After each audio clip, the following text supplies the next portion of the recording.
Good afternoon to those of you in the Eastern Time Zone. Good morning to those of you a little further west. Welcome to the Systems for Action Work in Progress webinar series.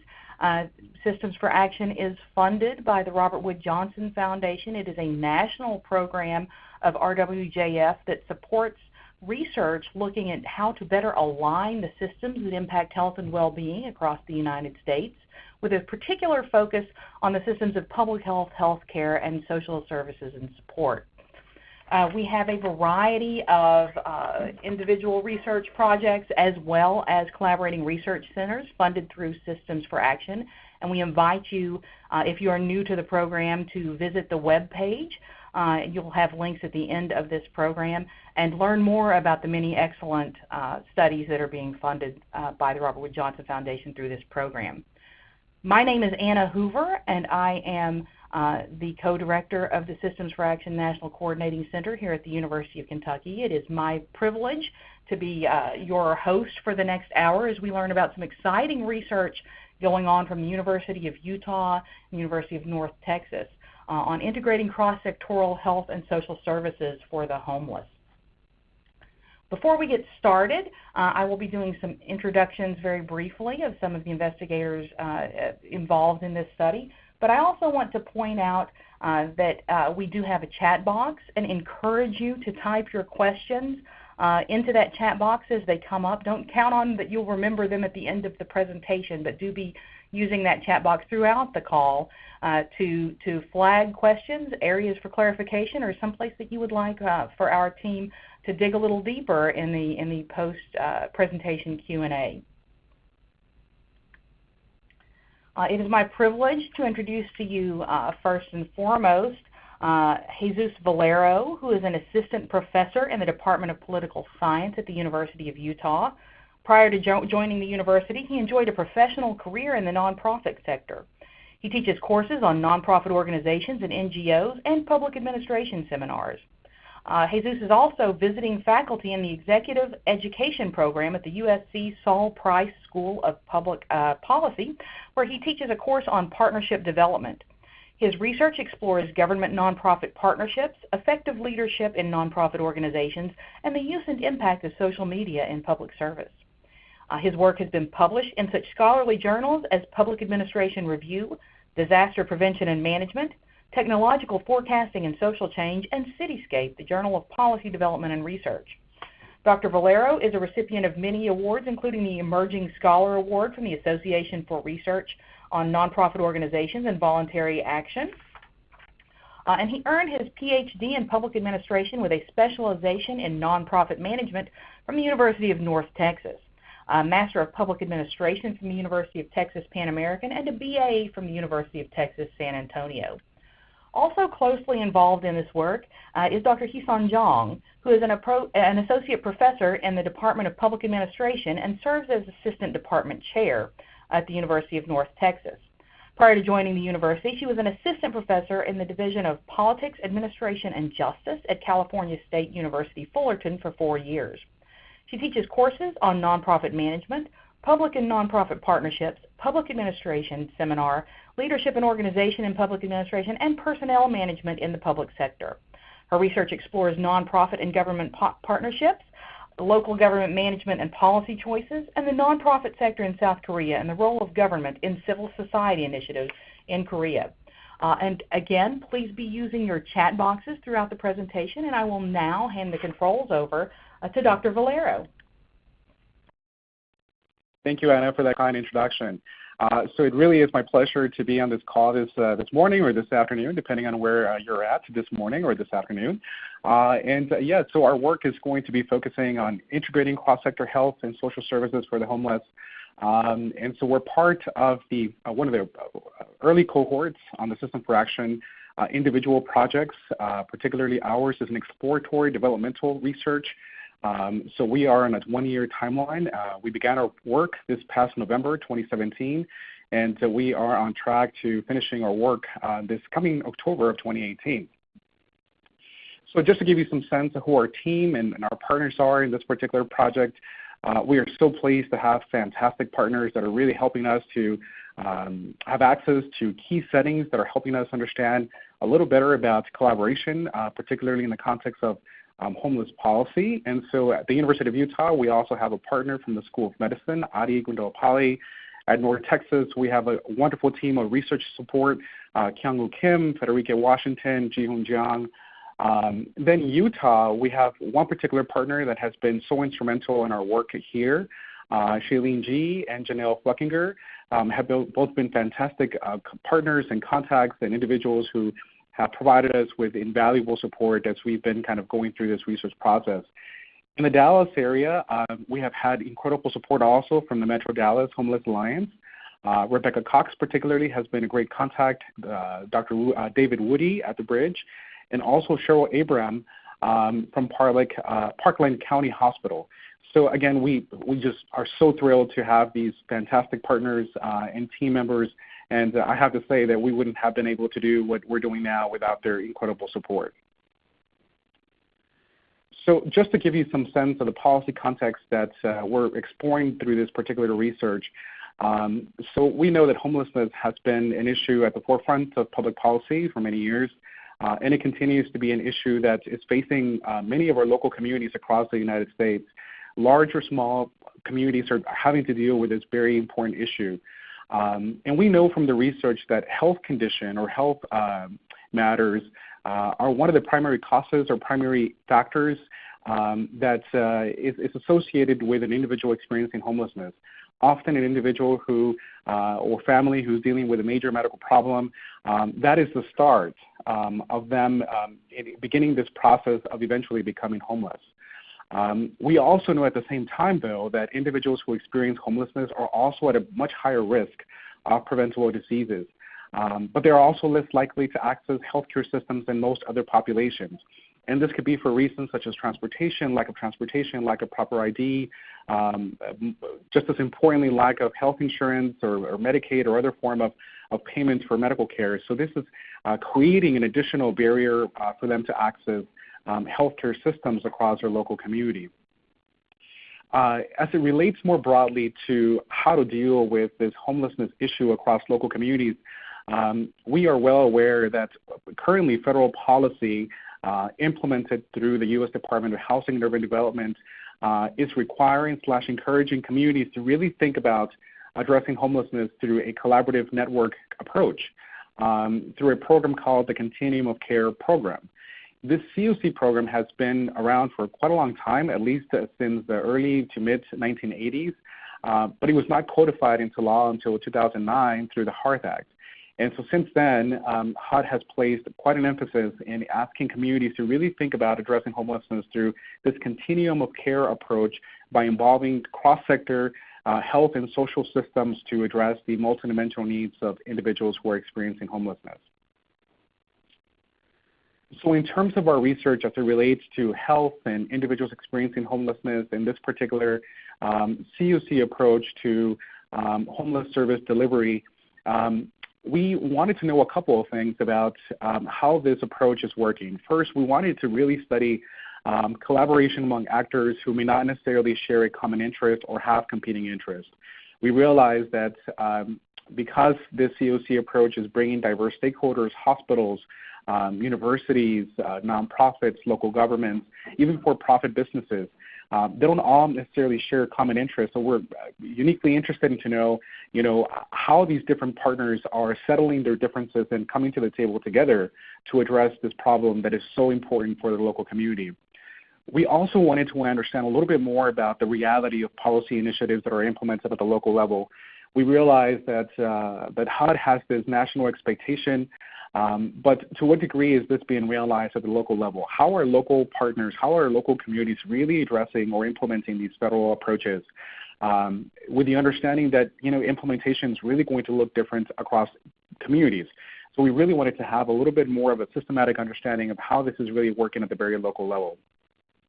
And lastly, we wanted to, through our research, provide some sense of what works and what doesn't work. And our hope is that we're able to create COC models for improved medical service delivery for individuals who are experiencing homelessness. So out of our work, we're hoping that we're able to develop some best practices of how local communities are responding to this issue and what factors are important for explaining effective collaboration across these systems and local communities. So for this particular project, this one-year project, we are asking two key research questions that are really guiding a lot of our work in our local communities as well as to our national work. First, we're asking how well is this continuum of care approach to HUD to community collaboration addressing the broad health needs of individuals and families experiencing homelessness. And the second, and just as important related question is, what are the factors that are influencing successful inter-organizational collaboration for delivery of medical services of homeless population? So here we're talking about collaboration across organizations that are involved in the day-to-day delivery of services for individuals who are experiencing homelessness. And so that's where research is grounded or focused in. To give you some sense about our timeline and kind of our research design and how we're kind of approaching this particular project, so through our first kind of couple of months, our kind of our key task starting from November through January was really to conduct semi-structured interviews and analyze qualitative data of these interviews. We conducted interviews with local stakeholders in both Utah and in Dallas. And since then, we've developed new contacts, so we're in the process of also interviewing those folks and getting a little bit of more detail about what is going on at those local communities. From February to April, we focused our efforts in using that understanding from these interviews to shape and develop a survey instrument and to begin a survey process by delivering the survey to these COCs, Continuum of Care contacts, across the United States. So currently, May 2018, and we're hoping to finish by July 2018, complete this survey. We're right in the middle of that survey now, and we're hoping to clean that data, collect secondary data sources from HUD, merge those data with the survey, so that by August through October, we're able to analyze all of our data and help or begin disseminating current findings.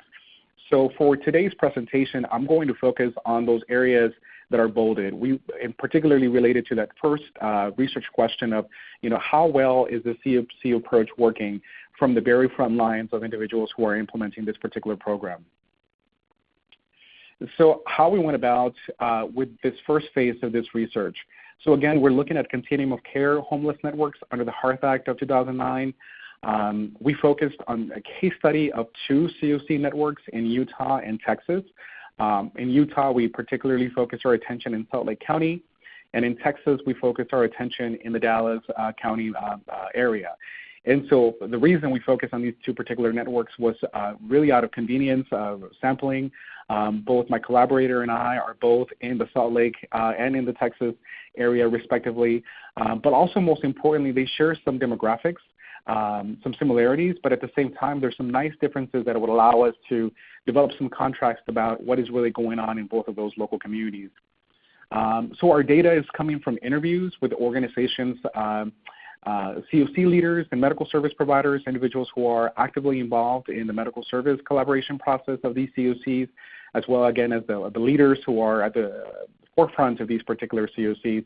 And so because we do have interview data, what we did was identify those key themes that arise from our conversations by using NVivo, which is a qualitative software system that allows us to systematically code data and to get some sense of what is going on through an inductive reasoning process. So to give you some sense about our demographics of these two cases, so again, we're looking at Salt Lake County and Dallas County. So if you can take a look at the homeless population, Salt Lake County has about 2,400 individuals at one point in time who were counted as homeless. So again, these are point-in-time studies that are conducted by these COCs as expected from HUD. Dallas County has about 3,400, so there's about a 1,000 difference in homeless population. And so keep that in mind as we continue going through these demographics, as you'll realize that even though it seems like it's a large difference, it really isn't when we think about resources in those communities. Total population, about 1 million in Salt Lake County, so Dallas County about 3. So per capita, there's a higher incidence of homeless individuals in Salt Lake County as opposed to Dallas County. Poverty rate, 10%, or about 11% in Salt Lake County, about 15% in Dallas. HUD funding. I want to scroll down to the HUD funding category. So this is the money that these COCs are winning through HUD's competitive COC funding process. So Salt Lake County was able to, in 2017, to achieve 5.6 or 5.7 on average $million, whereas Dallas County has 15.6 or 15.7 on average $1 million of resources to provide services to implement the COC approach in their particular community. So quite a big difference now in terms of the HUD funding for those two communities. Number of members that are involved in the collaborative process or the COC process in Salt Lake County, officially 26 organizations, whereas in Dallas County over 100. So quite a difference in terms of resources that are coming into these communities, but Salt Lake County has a much larger proportion of homeless individuals. So now what I'm going to do is get into more of the conversation of what we're hearing from these particular COCs. What are the main issues that are arising out of these conversations that we had with them about how they're implementing this, and what are some things that are working and not working for these particular continuum of care networks. So the first theme that arose from our conversation was that relating to collaborative governance. And collaborative governance, broadly defined, is about involving various stakeholders in the governing, of a particular program or organization or effort or policy. In our case, it's about the COC approach. So here the conversation was about, how these COCs were involving various stakeholders, what are the key factors or issues that are relating to governing in the local communities and particularly implementing the COC approach. And one of the things that popped up quite dramatically in our conversations was this importance of organic emergent leadership and how important that is for these COCs to take their medical service collaboration to the next level. In Salt Lake County, for example, the county caught wind. There's one quote of what was going on sort of organically and said, "Hey, Alan, will you be on the Collective Impact Committee and will you lead this subgroup?" In Dallas County, so I'm a very big on collaborations just as a social worker, and so this whole continuum of care thing is a big deal for me. So these are just some quotes to kind of emphasize the importance of organic emergent leadership. Both COCs talked about how resources are scarce, they're limited, and so they really do depend on individuals taking initiative, willing to invest of their time and resources to take medical service collaboration to the level that they're hoping that they're able to achieve. The other thing relating to collaborative governance that was quite evident became evident through our discussion and coding of these interviews was also the importance of political champions of the cause who help steer collaboration forward. Both COCs really talked about the importance of having some sort of political figure who is involved, who is a champion of their collaborative efforts. And by having that, they're able to, one, help secure additional resources, but two, bring a little bit more legitimacy to the efforts that COC is bringing to the table. To get buy-in, not just from other organizations, but from the larger community as well. For example, one quote from Dallas, 10 years ago, the city of Dallas, the current mayor, Mike Rollins, he was known as the homeless Sorrow. He was, for whatever reason, had a personal commitment to trying to impact the issue of homelessness in Dallas. And so we need those homeless Sorrows to be able to take these collaborations forward. The other key thing about collaborative governance was this importance of variety and representation is key. Both COCs really spoke to some extent about the importance of getting diverse stakeholders into the table, into the discussion, to make sure that any that their collaborative process was not dominated by any one particular group, or that there was the impression that any one particular group would dominate the conversation. Salt Lake County, for example, said something to the effect of, "I really do believe that the only way you get a legitimate kind of group like this is if you are thinking this way, where you are trying to get polar opposites represented in a myriad of ways." And so I remember this particular conversation with a stakeholder, and she discussed this in terms of a power wheel and getting various individuals to the table that are different from each other, and to make sure that by doing that, you're able to develop this wheel that is going to take your collaborative processes forward and in time. So what we did was took those interviews and kind of get some sense of, through a word cloud using NVivo to give you more of a sense of where these collaborative networks are in terms of their collaborative governance. Dallas, you see the conversation around housing, medical, utilizers, Baylor, which is one of their hospitals, hospital, community, patients, clinics, health county. So the conversation really is more around medical service delivery. In Salt Lake County, it's about board, group, meetings, providers, COC, shelter, collective, community, committee. And their particular network is currently focused a whole lot more on really formalizing, stabilizing, developing the maturity of their collaborative governance processes. So they're kind of at different stages in terms of their collaborative process. The other theme that developed out of our conversation was around medical service activity, which is no surprise here since the conversation was about collaboration around medical service.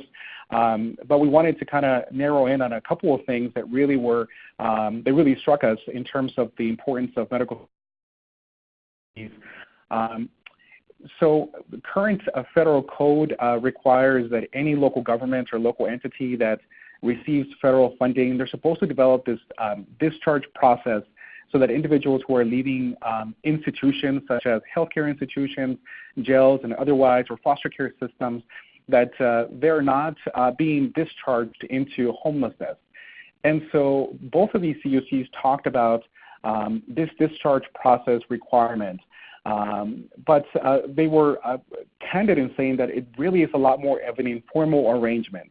That it was very difficult to develop formal processes when you have various stakeholders who are, for example, unable to share information or who just don't have the capacity or have changing leadership in their organization. So it creates a process where, yes, they're not really able to formalize these things. So instead, they rely on informal arrangements, informal communication. For example, Dallas COC quoted, you can pick up the phone and call someone. That's more or less an informal communication back. I don't have a written agreement on this. So they realize that this is important, that developing some sort of process to ensure that individuals who are leaving institutions are not becoming homeless is an important thing, but they are really challenged with capacity to develop a more formalized system. The other key theme is that, yes, there's efforts to address healthcare services, and they are making an effort to do this.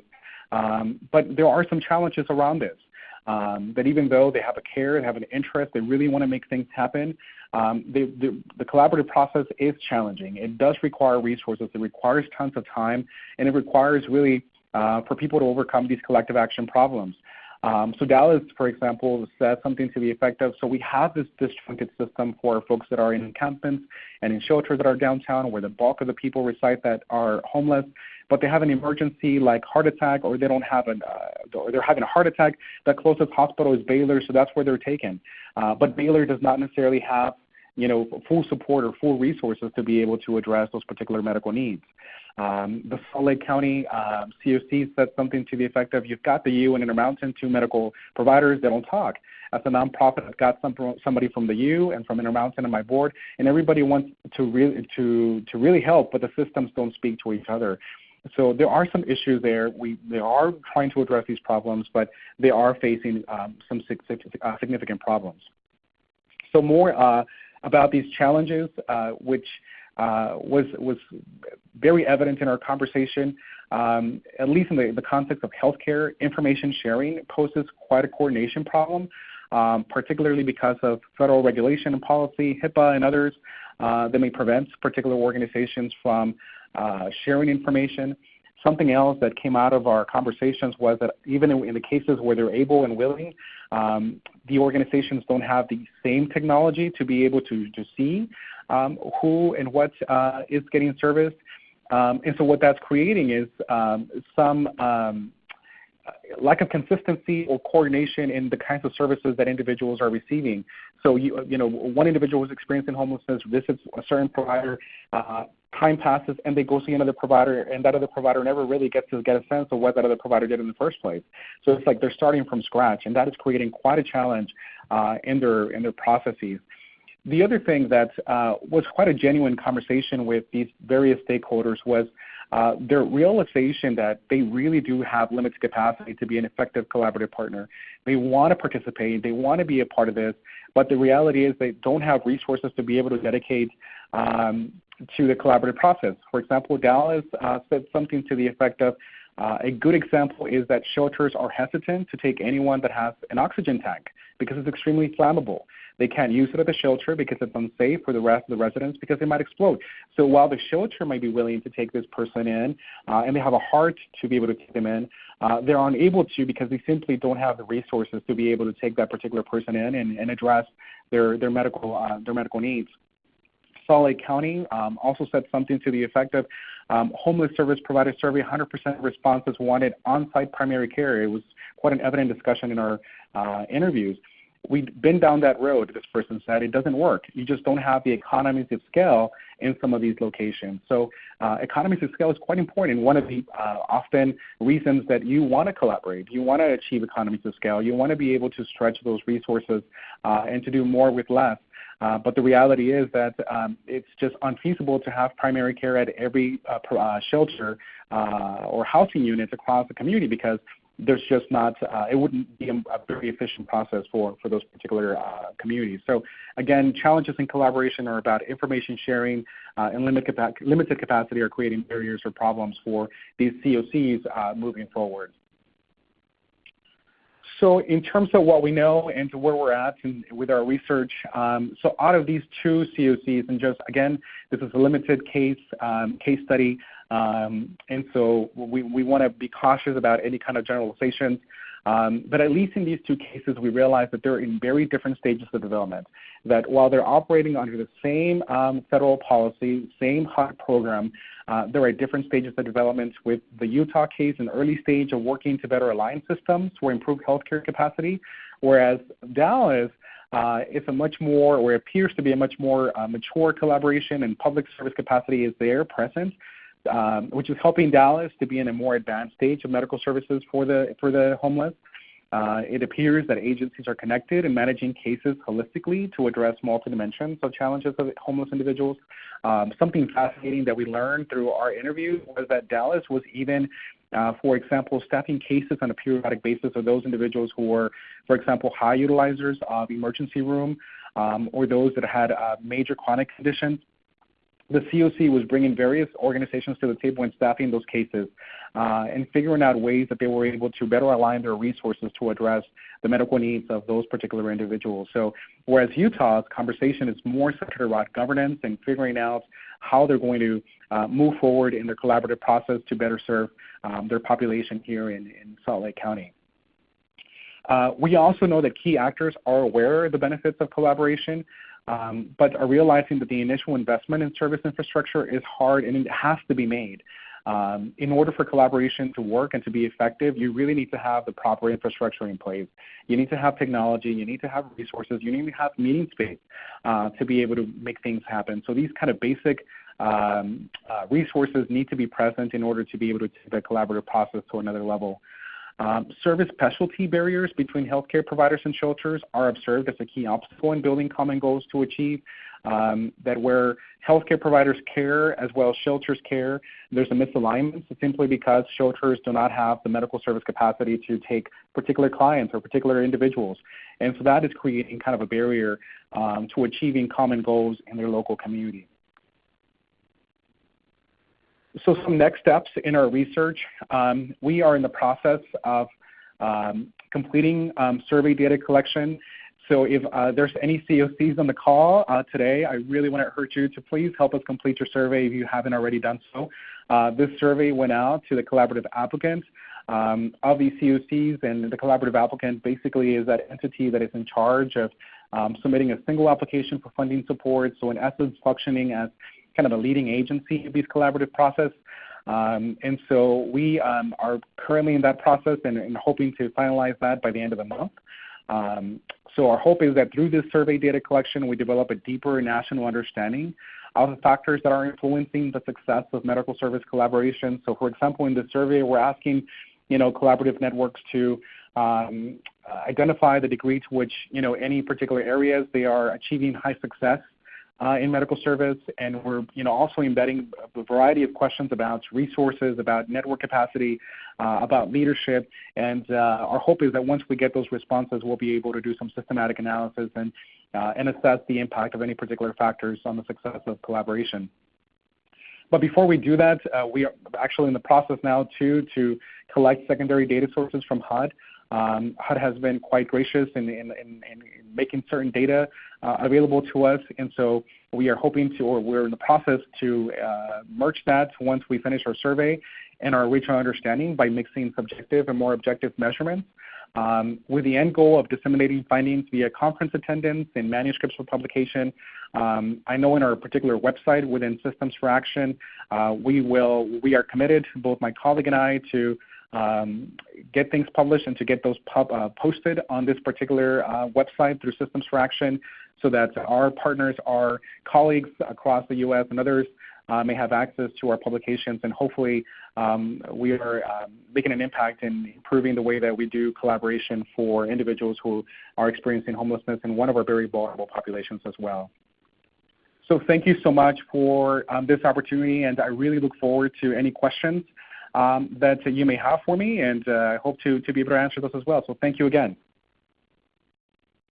Thank you, Jesus. And we have had some questions rolling in. We'll be getting to those in just a moment. I'd like to start by commenting on what an excellent job you all have done of surfacing qualitatively some of the systems fragmentation that the Systems for Action program is actually intended to address. So when you talk about folks in Salt Lake City talking about the challenges of everyone wanting to help but the systems don't speak to each other, or you're talking about the limited capacity for really being effective collaborative partners, that really starts to get at some of the crux of systems fragmentation, whether you're talking about the larger systems not speaking to each other, or something as simple as information sharing or having the right people in the right room. So these COCs are really interesting from that perspective. And I have some questions as well, but before I get started on mine, let's go ahead and jump in with some of the questions we've had from attendees. And while we're going through these, I do encourage any of you who have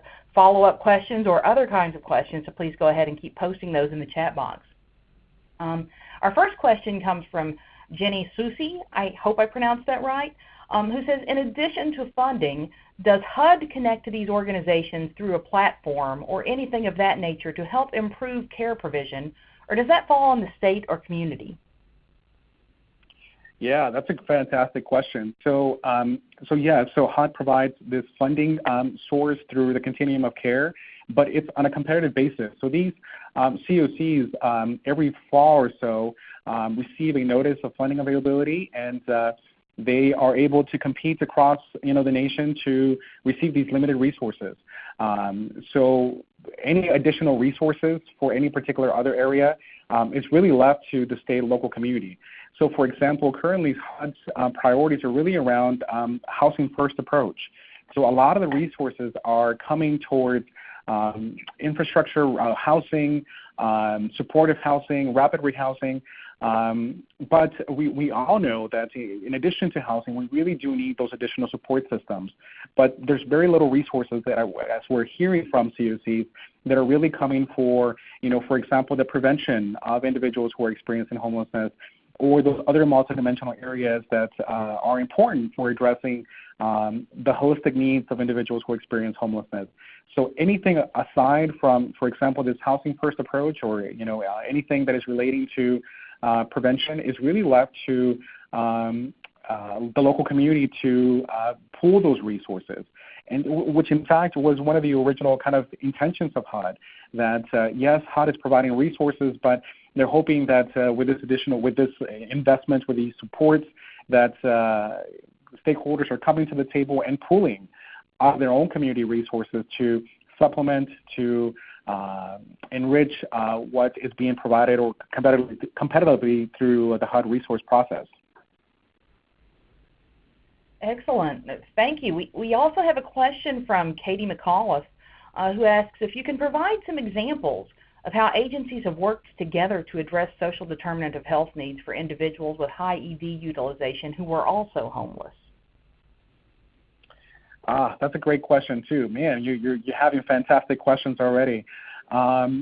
So one of the ways that organizations have kind of come together to address these social needs is by creating committees and creating subgroups out of these collaborative networks.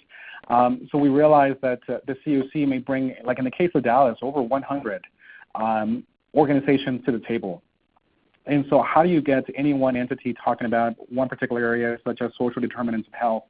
And so what some of these COCs, at least what we're learning so far, is that in the Dallas and even in the Salt Lake County case, that they are generating these subgroups of specialty organizations to come to the table to have a more centered discussion around those issues that are unique or that brings them together, and to come with some plans that can be brought to the broader COC, the broader network, for consideration and implementation. Because again, you may have these subgroups or committees, but at the end of the day, you do need to have sort of the support and endorsement of the entire COC so that you have buy-in from everybody else.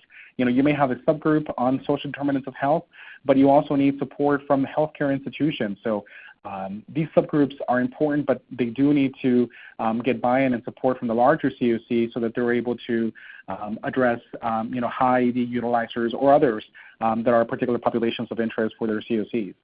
So great question. Well, you raised the issue of buy-in there, which leads me to something that I've been thinking about as we've been talking, and it has to do with the COC structure. To what extent, if any, are homeless individuals represented either formally or informally in providing input into the activities in the governance structure? Yes, great question. So that was one of the things that we asked of these particular two COCs about their composition. And so, in fact, we are currently also in the process of collecting these applications that these COCs submit to HUD for funding, because in those applications they're expected to identify the degree to which they have diverse representation in their collaborative efforts. So we wanted to know more about the degree to which they engage this very vulnerable population themselves, individuals who are currently homeless or individuals who are formerly homeless. So as I understand, in both the Salt Lake and the Dallas cases, they do make an effort to engage individuals who are currently or formerly homeless, whether through formal membership in the COC or in an advisory capacity. Some of these COCs also have kind of advisory groups that are external to their governance process, but related and an important source of information. So yes, it is important, and at least in these two cases, they are prioritizing the involvement of that particular population, their particular service population, in their collaborative governance process. That's really good to hear.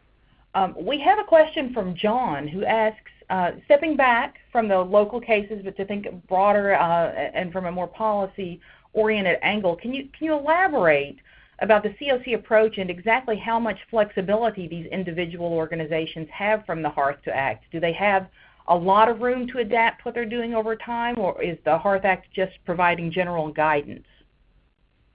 Yeah, that's a fantastic question. So one of the reasons we decided to begin with a case study was because of this realization that the Hearth Act has some guidance and some best practices and also some expectations that needs to be sort of uniform across these COCs. So with that in mind, there would be a lot of variety across these COCs and how they structure themselves. So there are certain expectations from HUD. For example, these COCs need to have a board, and they need to have some governance documents.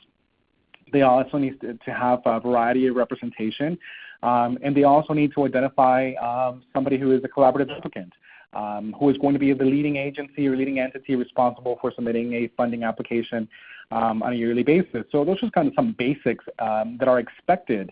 But even in those kind of expectations, there's so much fluidity just because every community is so different. So in some cases, for example, we've seen COCs that are very informal in the sense that there's shared leadership. They do have a board, but member organizations are all part of that board.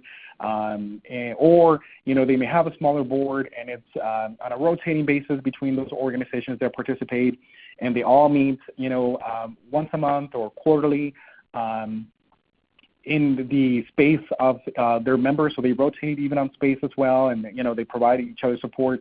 So kind of a very informal nature, to the case of Dallas, where they have a 501c3 nonprofit organization, network administrative organization that provides system-level services. So they've evolved and matured to such a degree that their COC is actually now a formal organization. So the COC hires an executive director who manages, the day-to-day affairs of the organization or of the collaborative network, which is in essence an organization. And the COC members all, are represented in the board and the General Assembly. And, and so the management side functions at the pleasure of the COC members. So there's so much variety, and in part that is due to the flexibility that is found within the Hearth Act, and particularly within the interim rule that is managing or overseeing the COC program. So we are hoping to get a better understanding of how these COCs are structured through our national survey. So stay tuned about more of how these networks are evolving and setting themselves up to address, the needs of this important population. We actually have a couple of questions directly related to the survey, and one of them specifically related to the network piece that you're looking at, the evolution of the networks. And the question is, are you doing some network analysis? Are you using network analytics to evaluate or examine the strength or the evolution of these interorganizational collaborations and their effect on the primary outcome of interest? So in addition to gathering qualitatively and conducting the survey, are you planning to do any network analytics? Yeah, that's a great question. So in order to be able to do some network analysis, we would have to get feedback from every member organization basically out of those collaborative networks. And so because this is an exploratory, developmental research, we don't have the capacity to do that at this time, particularly for this reason. So we have 365 networks across the country. So imagine that as a starting point, and then trying to survey every single member organization out of those networks. So it's quite an undertaking to do that. We've thought about it, and I think it's an important kind of lens by which to understand the evolution, to understand the strength of relationships and how that is important for managing or for engaging in the collaborative process. So that is an approach that we're very much aware of and that we have a lot of interest in doing, maybe even as a regional study. But there are several challenges with that, and one is not all networks make available their membership information. A lot of this is very informal or just internal documents. So you have to go through some information request process and hope that you'll get, all the membership data. So instead, what we opted to do was to direct the survey so our respondents are the leading agencies of these collaborative networks. So we sent the survey to 365 networks across the country and to the leading agency of those entities. And so we're hoping to get their perspectives about things such as how long they've been around, in their local community, the kind of services that their COC provides, the degree to which the COC is providing, particularly healthcare services. We've developed like this checklist of different health services that are important for individuals who are experiencing homelessness, and we're hoping that that'll be a measure of effectiveness. The more that you do of this, the more successful you might be in addressing the varied medical needs of your homeless population in your network. We also asked a series of questions about who is involved, whether you have state, federal, local support, nonprofits, foundation support. So we are capturing a little bit of that membership and some of that network theory kind of approach to this understanding. We ask a variety of questions about leadership. We have a strong interest in management and leadership, and so we want to know the degree to which any particular champion of the cause is present, and whether that makes a difference in the outcomes of these particular networks. So for this particular study, unfortunately, we're not, again, taking this network approach, but we're hoping to learn still a ton out of these leaders who are dedicating their efforts to a very important and noble cause. Thanks, Jesus. And I think it's worth noting also that this study is funded for just 1 year. So we all have wonderful ideas of everything we'd like to do, and that's what next steps are for, right? Yeah, that's right. The next funding support. Exactly. I think that's a great direction to be thinking about adding some capacity as you think about in that area, as you're thinking about future studies to expand on this. We do have another question related to the survey, and you gave us a lot more detail about the survey in that, but I think there's a question here about who's the target population, and what do you think you're going to find out that might be novel or exciting to you? Yeah, so there's a lot of things. So again, the target population is these leading agencies. That's who we're targeting for this particular survey. And there's a couple of things that we embedded a couple of open-ended questions because we wanted to get a little bit more of the story, the narrative of these COCs than creating just categories for people to respond to. So one thing that we're hoping to know about is more of the process that they're engaging in to implement. So we ask a question of what does your COC consider the biggest challenge facing your COC in implementing the current HOT COC program? And what are some of the biggest opportunities that they see in implementing this program? So we want to get more in-depth, their own kind of narrative and perspective of how any of these things work. One of the other interesting developments that we also included that we don't already know about these networks is this idea of merger. HUD has been kind of encouraging COCs to merge and to do this in a way that is going to increase efficiency and allocation of resources. So we also included a section of questions about merger and whether their COC has recently merged and some of the reasons that they've done that and what they are facing in this merger process. Because this is more of that system alignment, that this concept that if we merge neighboring COCs or merge, for example, a COC that has a much more capacity with one that has less capacity, that somehow we're going to ultimately result with a system that is better aligned, that is better resourced, and that is more effective, in addressing the needs of individuals who are experiencing homelessness. So I think those are two things that we're hoping to really take away from our research that we don't already know. Terrific. We have another question from Jenny, who asks if this collaboration engages CBO-type organizations such as job services, or does it focus mainly on homeless shelters and healthcare? And if so, what are the biggest concerns of the community-based groups compared to the medical groups? Yeah, so that's a great question. So yes, this COC program is intended to engage diverse stakeholders. So it's not supposed to just bring to the table, for example, shelters or local governments. They are supposed to and expected, and it's actually listed in the interim rule that manages or oversees this approach, that they need to be engaging community-based organizations, particularly nonprofits more broadly. And so that's, I think, another important piece that we're hoping to learn out of our survey about whether diversity also means better alignment, or whether diversity actually translates into less alignment of resources or creating greater challenges for them. And so these are still questions that we're hoping to answer out of our the data that we're pursuing.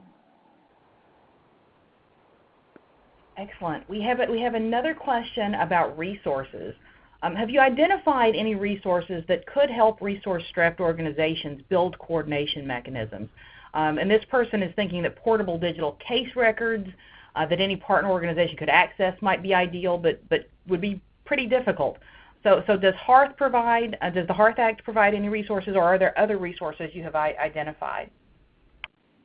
Yeah, so that's a great question. So I left this important piece out, but the HEART Act and the COC program also expects for COCs to implement something that is called the Homeless Management Information System. And funding is made available to these COCs to develop this information system.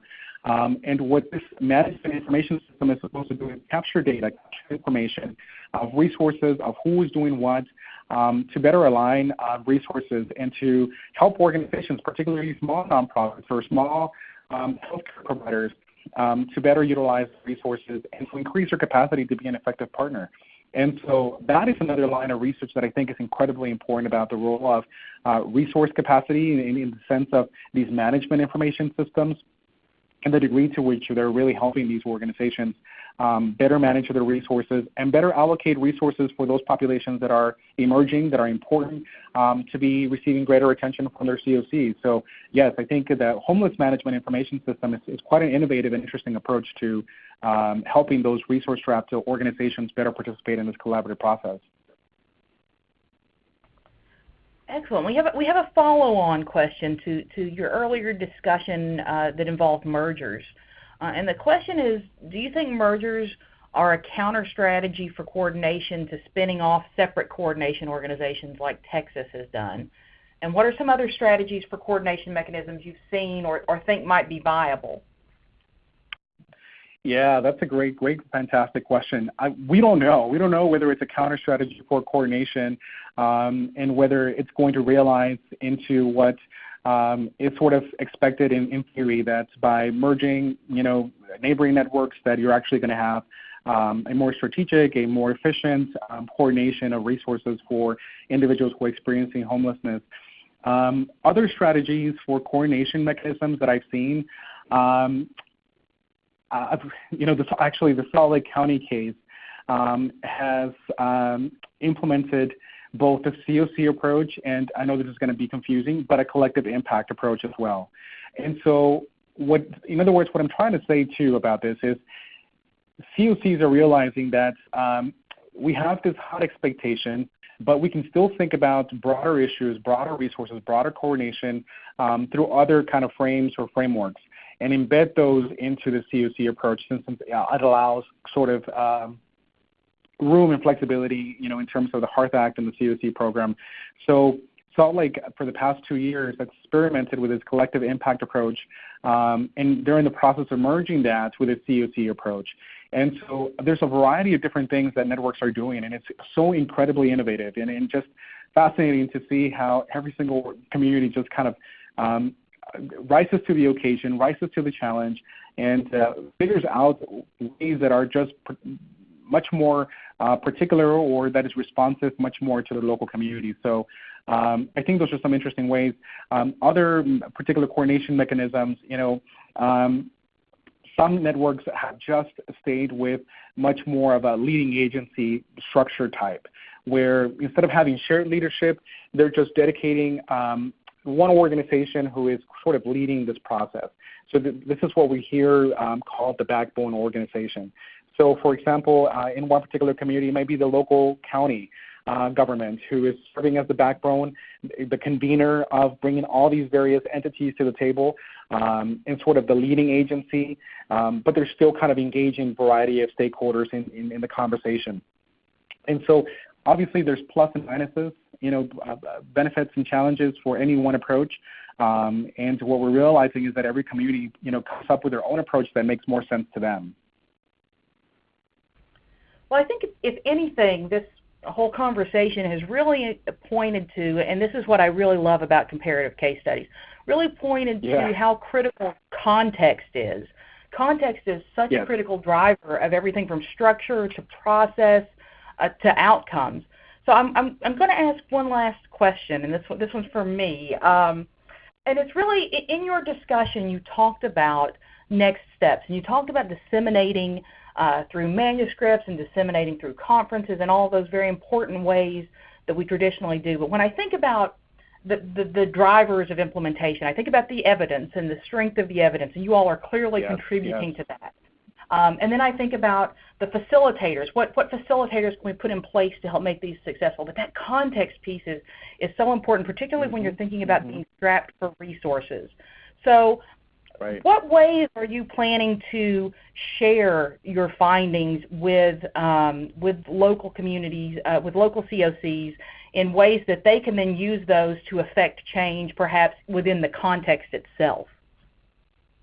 Yes, absolutely. That's a great question. So one of the things that we decided early on when we approached these partners was that we weren't just going to approach them in a partnership just so that we could have access to their relevant resources or settings or what have you, that we wanted to really use this research and translate it into practice and into what these communities are actually dealing with. And so as part of our kind of commitment to these communities that have been so gracious to us, both Salt Lake and Dallas, both Hee Soun Jang and my collaborator, do have plans to meet with these partners at the end of our study and to talk about our findings and to talk about what it is that we are seeing out of our work, right? And to answer any questions they may have. So we are definitely hoping and looking forward to engaging with both of our communities in our case studies to disseminate those findings. Then also, Professor Zhang and I are in just an excellent setting to also train the future generations of public and nonprofit managers. We both teach in Master of Public Administration, Master of Nonprofit Management programs, and PhD programs in undergraduate programs. And so I am just so thrilled that I am able to share, of this early knowledge of our findings in our classroom, in our very classroom of folks that are getting trained to go out and, be the future, county mayor, future county manager, future nonprofit manager. And so we are just delighted that we have that privilege to be able to share some of these early findings of our work in our classroom. So students have been hearing about this. I feel terrible for them, but they've been hearing from me about this research for the past 6 months. And they seem to enjoy it and appreciate it because they're getting firsthand knowledge or information that nobody has access to just yet, right? And so I think those are two avenues that we're already kind of thinking about disseminating these findings to the very local communities that have been so gracious to opening their doors to us. Well, thank you so much, Jesus. This is really exciting work. Oh, my pleasure. It is terrific to hear about this. So I want to once again thank Dr. Jesus Valero and Dr. Hee Soun Jang for all this very interesting work that is going on in Utah and Texas. And we're looking forward to checking back in with you nearer the end of the study. And I'd like to take this opportunity to also invite those of you who might be attending for the first time or who are attending for the 50th time to join us for other upcoming Research in Progress webinars that may be of interest. You can visit our website for archives for all of the webinars that we have held in the past, as well as joining us for upcoming webinars related to studies looking at education and health data, financing integrated health and social services for populations with mental illness, and redesigning health and social systems for the Cheyenne River Sioux tribe using community-engaged decision-making. So this Research in Progress webinar series is really an opportunity for you to hear about important studies that are going on, helping us figure out better ways of aligning these important systems that affect health and well-being across the country. As always, we want to acknowledge the Robert Wood Johnson Foundation as well as the staff who work so hard here at the National Coordinating Center to put this webinar series together, especially Kara Richardson on the other end of this line. Thank you all so much for joining us. We look forward to talking to you soon. Thank you again, Jesus. Have a great day, everyone.